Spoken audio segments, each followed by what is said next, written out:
Welcome, Gunrunner.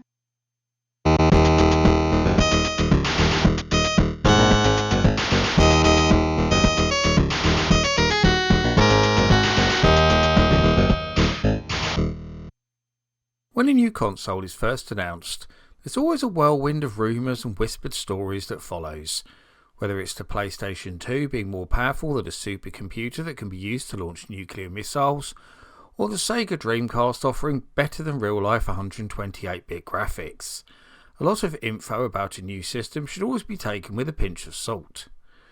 But in this video we aren't going to be looking at rumours and unsubstantiated stories. We're looking at the official details released by the companies behind them. 5 such examples in fact, where manufacturers made claims about technical abilities that were removed from the final design. I'll be telling you why these features were announced, why they ended up being omitted, and discussing what impact these choices had on the system's success. So I guess I should get going then, and tell you the stories behind 5 consoles that had key features removed before release. And make sure you take notes so you can leave a comment and let me know what you think at the end. Sega challenges you with the ultimate video game, the Sega Master System. Hang on! With more accurate control, more detailed graphics, more levels of play. Awesome! The Sega Master System comes with power-based 2 control pads, light phaser, and 2 great video games. Hang on and Safari Hunt. Gotcha! And with other games like Rambo, Outrun, and Choplifter, the excitement never stops. The Sega Master System. The challenge will always be there.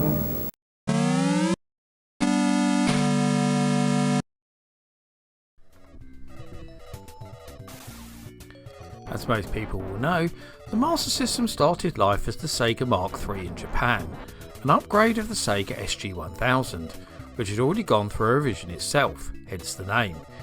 It debuted in October 1985 with a plan to release the new system worldwide the following year. Before doing this, Sega knew that they would need a new name, especially as most of the world weren't even aware of the existence of their previous console. The name Master System was chosen to show dominance over Nintendo's Entertainment System, and the unit would be redesigned for the West too. Sega also planned to rebrand the Mark III as the Master System in Japan too, for brand consistency. The existing Mark III was already receiving good support from Sega, including both software and hardware add-ons. One of the first peripherals to hit the market was the FM module, which boosted the rather weedy audio capabilities of the Mark III greatly. This featured a Yamaha YM2413 audio synthesis chip that added up to 9 extra channels, as well as the ability to play sampled sound and use predefined instruments. This chip was already being used in Yamaha's own keyboards and several advanced arcade games. The FM chip was a huge advancement over the existing audio, and it only seemed natural that it would be a standard feature of the new redesigned Master System console. Indeed, Sega were already designing games with this in mind, so they would work on either the existing Mark III with the standard PSG sound or upgraded FM audio on the Master System. But when the console was released in North America to expectant audiences in September 1986, it was nowhere to be seen, and likewise with the European release a few months later. Nobody knew why Sega had removed this feature, because it made no sense. And just to add insult to injury, they didn't release the FM module as an add-on in the West either. But the Japanese version of the Master System, which didn't arrive until a year later, did feature the FM audio chip, which was another slap in the face for us Westerners. We can only assume that this was a cost-saving measure, because there's no other logical explanation for its omission. Despite the FM audio never making it to the West, a lot of games still supported it, including quite a large amount of games that weren't actually released in Japan, despite that being the only version of the Master System that supported it. Because of this, in more recent years, clever people have created an FM module for use with the Western version of the Master System, although this cannot be used on the Master System 2, as that features no expansion port. Go and have a listen to the difference, because it's pretty huge, and I guarantee that anyone who owns the Master System will want one after hearing it, which just compounds the frustration and general bemusement that it wasn't there in the first place.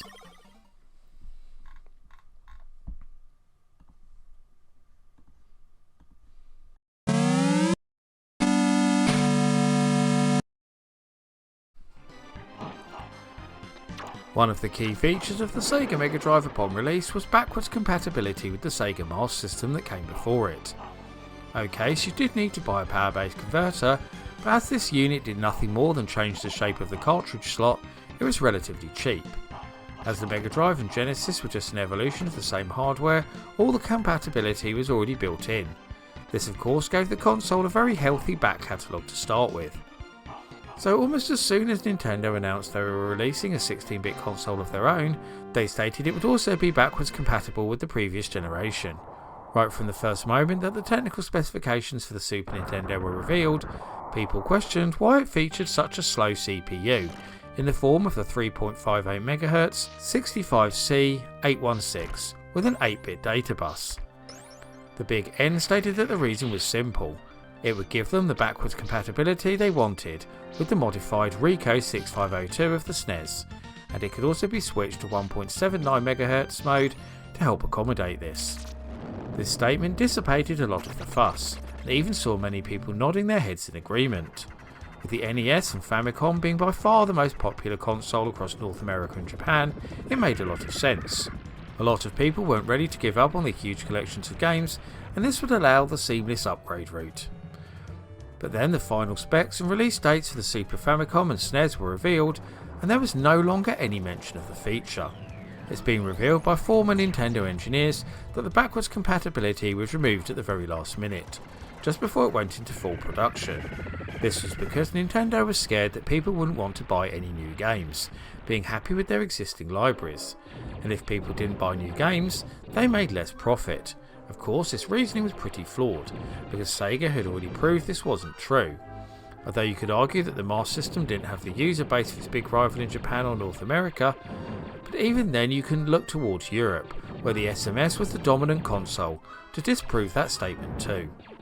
Unlicensed third-party adapters were created much later on to allow people to play NES games on the SNES, but these basically contained an entire Famiclone in them that just used a 16-bit Nintendo as a pass-through, and were never widely available in the West. I'm sure that if Nintendo had kept this feature intact, the SNES would have gained a much bigger foothold on the market, especially in Japan and North America, as it would have stopped people turning to the Mega Drive and Genesis instead.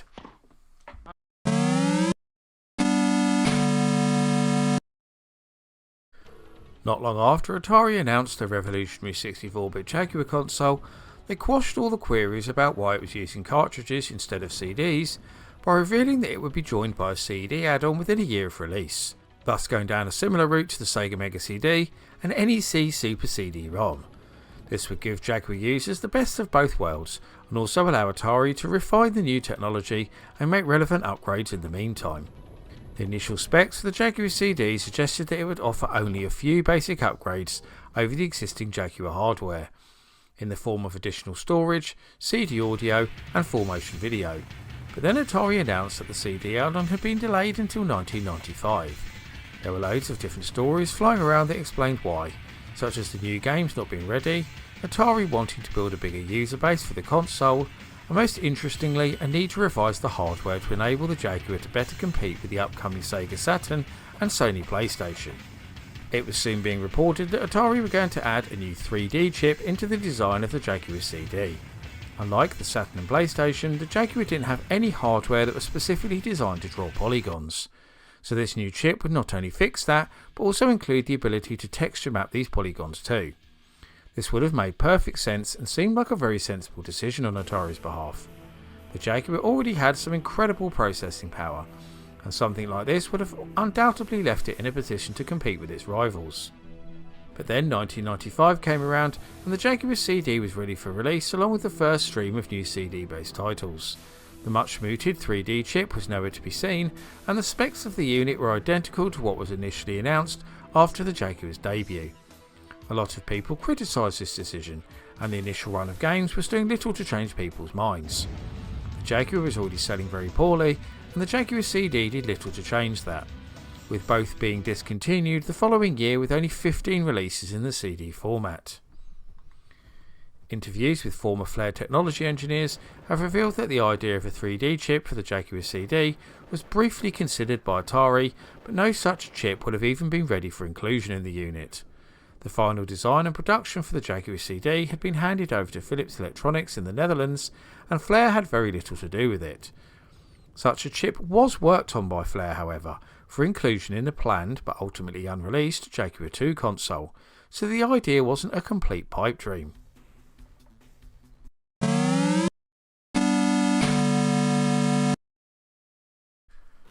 Although Sega had already gained a foothold in the console market with both the SG-1000 and Master System, it was undoubtedly the Mega Drive that secured their legacy as the first console to topple Nintendo's dominance in North America.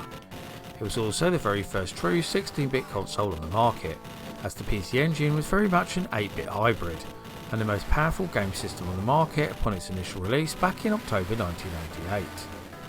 But it could have been even more powerful still, and much closer to an arcade machine in the home than many people realise. Initial development of the Mega Drive started in 1987 with the release of the aforementioned PC Engine, which featured a 16-bit graphics chip that offered far superior visuals to any of its rivals, including Sega's Master System. At the same time, Sega was seeing tremendous success in the arcades with their new 16-bit Superscaler and System 16 boards. The design of the Mega Drive was to be closely based on that same System 16 hardware, its Motorola 68000 CPU, Z80 coprocessor and Yamaha FM sound chip. But there was also the consideration to include features from the more advanced version of the System 16 board, the Superscaler, that was wowing audiences with games like Outrun, Super Hang-On and Space Harrier. In fact, this hardware was initially designed for the original Hang-On, and named the Hang-On board because of that, later being renamed Superscaler with the arrival of other games.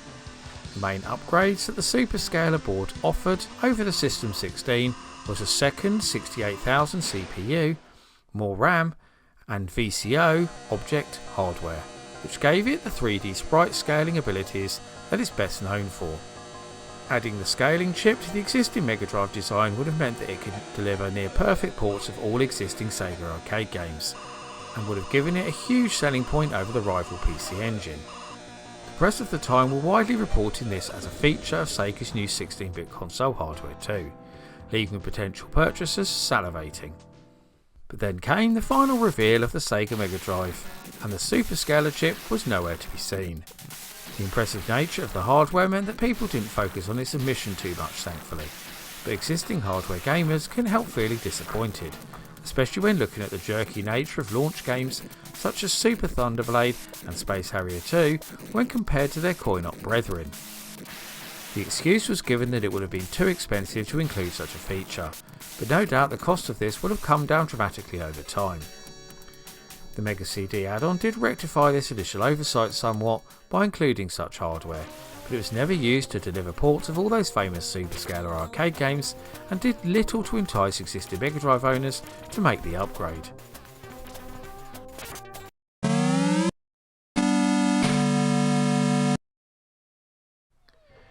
Now, I'm sure many of you expected this last entry, because the Nintendo 64 is the most prominent example of a system that fell far short of its original design.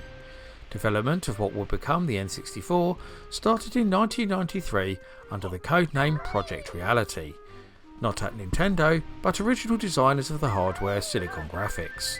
Also known as SGI, this company were already producing a series of high-end and extortionately expensive desktop workstations for rendering advanced 3D graphics and special effects.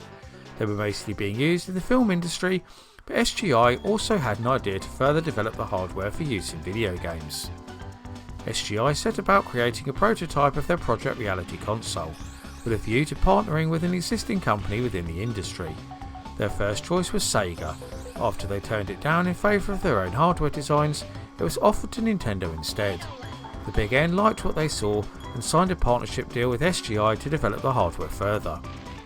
They initially renamed this new system the Ultra Famicom, before changing it to Ultra 64, with reference to its 64-bit CPU, and stunned the expectant press by releasing a series of images that showed what the Silicon Graphics hardware was capable of.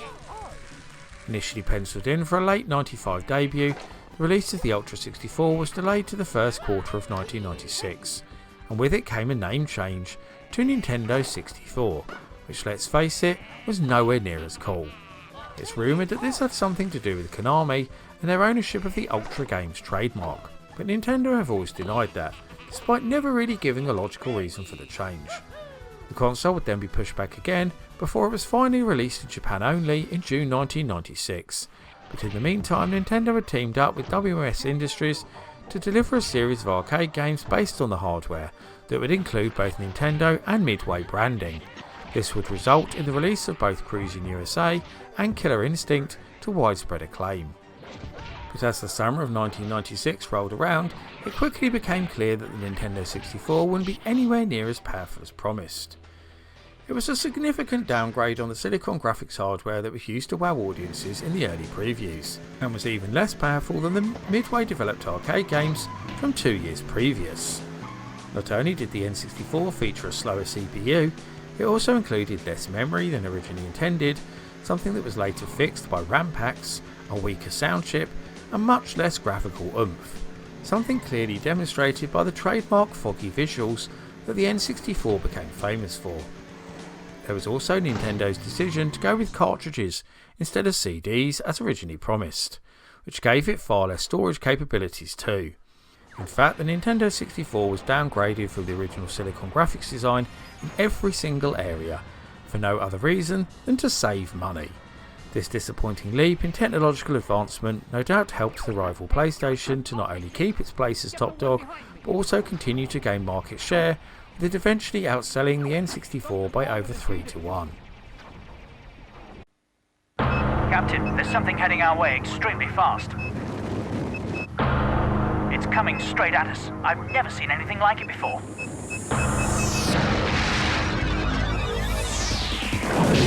Action. Racing. Fun. Adventure. Nintendo 64, the fastest, most powerful games console on Earth, now at $99.99. And that rounds up the story of 5 consoles that had key features removed before release. Can you think of any other systems that fit this criteria? And who do you feel scored the biggest own goal with their revised design decisions? I always love to hear the thoughts and views of my audience, so please get typing in that comments section. Before I go though, I must thank all of my loyal patrons for continuing to support my channel and make videos like this possible. However, I must give special thanks to the following patrons in particular for their much appreciated pledges: Mitchell Valentino, Neptune, Seth A. Robinson, Carl Olsen, Aussie B, D Vaughan, DOS Gamerman and Electron Star Collapse. If you also want to help support all my creative endeavours, including this YouTube channel, then please go and check out my Patreon right now. You can get access to host-feature content, including downloads, exclusive videos, creative insights, and much more besides. I've been the Laird, I thank you for watching, and I'll see you all again for another video very soon. No! Close quarters! Into the ropes!